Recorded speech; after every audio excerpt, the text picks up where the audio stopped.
What's up, beautiful people? Charlotte Stevens and the Ancestors. One of the gifts of my neurodivergence and having to live with depression and suicidality is I have been forced to surrender. I have been forced to just give up the fight. I'm an Aries. I like to fight. So I have a lot of fight in me, right? Just like wanting to, I can want to bulldoze, right? I'm just going to make it happen by sheer will, by power, right? And facing mental health issues, I was not able to bulldoze through those experiences, right? I could not just will myself out of a depression. I could just not will myself out of suicidality. And so I had to get to a point of surrender, of telling God and the angels, if you want me here with all these mental health conditions, right? With all these things that are so depressing, these are the things I need. And I have no idea how I'm going to have all those things because I don't know anybody who has all those things, right? So some of the things I was listing was like, rest, rest. And I need a whole lot of money that requires very little effort. And I need to only do work that like I love and that uplifts me and that is in alignment with my self-care, and preferably work I can do while I'm taking a really long nature walk. And I need nature walks every day, and I need sunshine, and I need friendships, and I need really great food, either a lot of delivery or like food that I can make from home that's like super healthy and great and I have time to eat it. Like I need all of these things.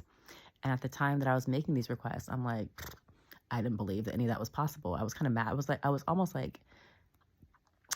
like telling God, like, I don't believe you're going to come through, right? But I'm just going to tell you, I'm going to tell you the list, but like, you just ain't going to happen. That was kind of my attitude.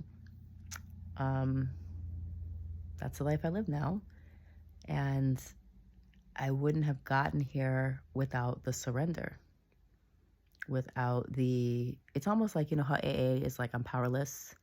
I am powerless over my life. Like, I realize that alcohol has a hold on me. Like, the surrender of, I cannot do this. I cannot manage this. I don't know how I'm going to do this. I don't know, because at the time that I was really coming to term with my mental health issues, I was still like on the plantation and still doing, if it wasn't a straight up 9 to 5, where you have like a boss and all the like crap with your coworkers, it was contract work. But either way, it's still like somebody telling you, where you should be and what time, and whether you can have days off, and whether you're gonna get paid for, sick leave or not, and all those things, right? Like just that life. And I was like, I don't see how I can have these mental health conditions and be healthy and live this life, right? So things like just working hours and hours, like working a day, like even like a 4 hours straight or 6 hours straight,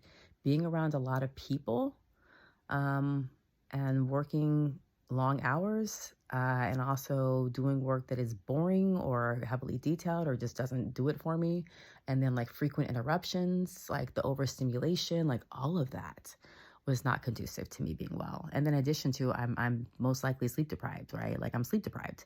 I'm rushed. I'm anxious. I don't know if I have all my stuff, right? Like, cause I also was living with undiagnosed ADHD and various mental health issues. So all of that to say that I'm grateful for all of the times that I've had to surrender, all the times that I had to be like, my mind is taking me to some dark places, and I don't know how I'm going to be well in a society that expects me to like get up at 6 a.m. and like function and be around all these people and all these details and all this noise, and like, just no, I can't do this.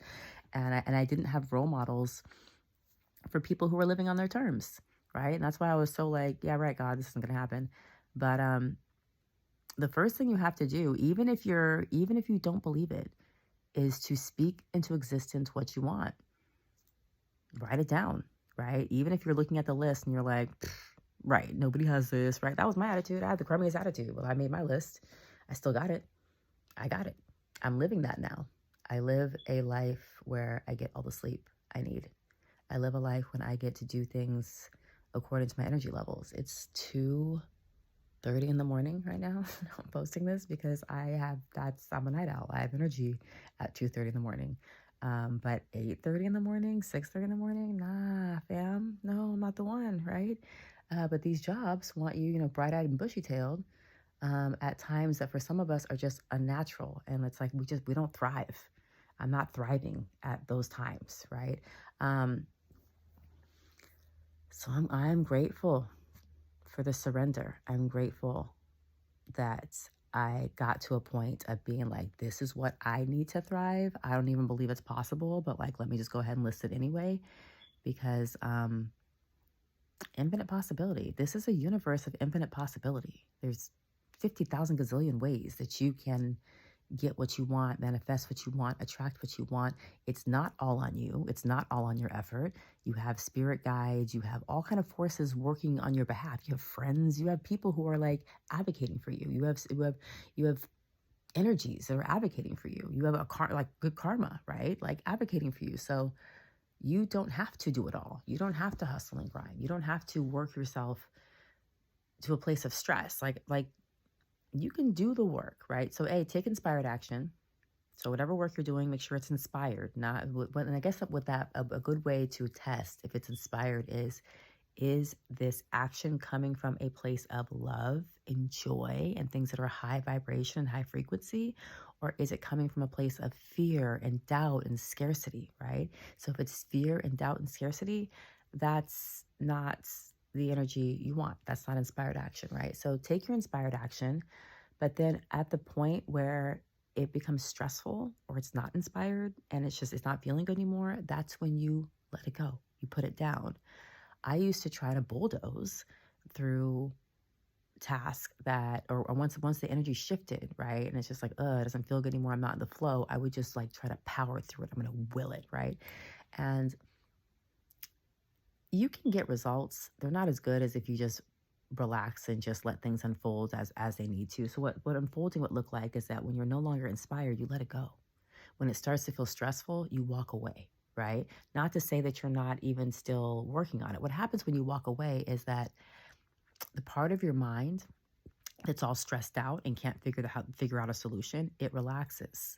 And then you're more open to solutions, and then you figure it out. And that's why a lot of times you figure things out when you're not trying. You figure things out in the shower. You figure things out on a walk. You figure things out when you're playing with your dog. You're like, oh, I got that now because you relaxed, right? So we don't want to white knuckle it. We don't want to be like, "Arr," we don't want that energy in our business. We don't want that energy into anything.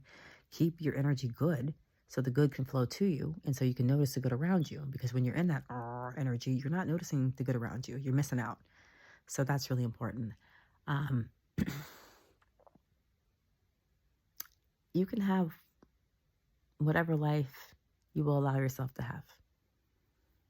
It doesn't matter what the odds are or what logic says or what's reasonable or what statistically, who gives a rat's ass? Like, you can manifest whatever the hell you want. It's a magical universe. It's a magical world. And hopefully you've lived long enough to have had experiences where there was no other explanation other than, it's an amazing universe and you can manifest things, right? Like, miraculous things happen all the time. Notice that, pay attention to that. And again, like take that inspired action. And then when it's no longer joyful, let it go. Go do something else that is joyful, and then return to it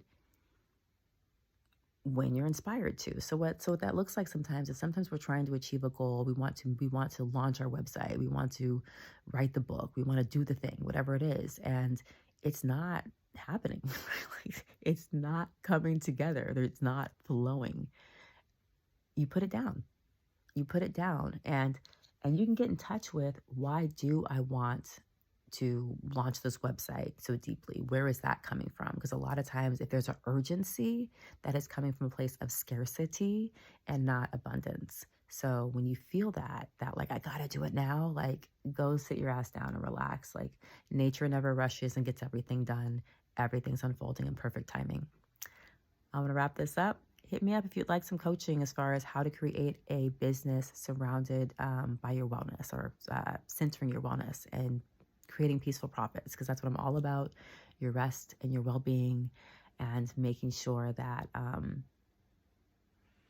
you can have all the things unapologetically, like whatever you need, right? In order for you to shape your business around what has you thriving, what that looks like for you, because you can absolutely have that. And I'd love to help make that a possibility for you. Lots of things coming up. I have a class called, what is it? Simple Steps to Your First Million in a Year, the 2024 edition. So here's the thing about that. Like, whether you make the first million or not, that's not the point. On your way to working on making a million in a year, you're going to make bank, right? Let's say that you only make 50% of that goal. That's $500,000. You only make 25% of that goal. That's $250,000. And what I'm talking about is easy ways, right? Because again, I'm not about hustle and grind life, right? So as I've said in many other post, 1,000 sales at $1,000 over the course of a year is $1,000,000. That's not impossible to do. That's not impossible. I just want to just it's not impossible. And for me, I'd rather pursue that than be on any of these jobs trying to tell me when I can take vacation, or when I can call in sick, or causing me anxiety and all the things, right? Like, no. So and to put it in different terms, 500 sales of $2,000 is $1,000,000. That's not impossible. It's doable. And like I said, even if I only make like 25% of that goal, I'm still cool with $250,000. And especially if it's chill, right? Especially if like I get all the sleep I need. So these are the things I will be discussing. I'm really like kind of fascinated with that idea this year. And I'm also going to be looking into how we can utilize AI, because AI don't get left behind, y'all. AI is here. Feel how you want to feel about it, but it's here, and it is a remarkable tool when you know how to use it right. So that's another topic that I want to get into, and I have a brand new membership. So if you are looking for some coaching, come on down. Right now, you're able to get a year's worth of coaching for what costs 2 weeks in my regular coaching. So let's talk. Book a call for the month of February. My $100 calls are only $25, but that's until Thursday, y'all. So book a call. I can see the date on my Calendly to see what date. As long as you book the call by Thursday, we're good. It might be later in March that you show up to your appointment, but as long as I can see on the timestamp that it was by Thursday the 29th, you can get it for $25 rather than $99, and it's worth every penny. So I'll talk to you on our call or at one of these mini events.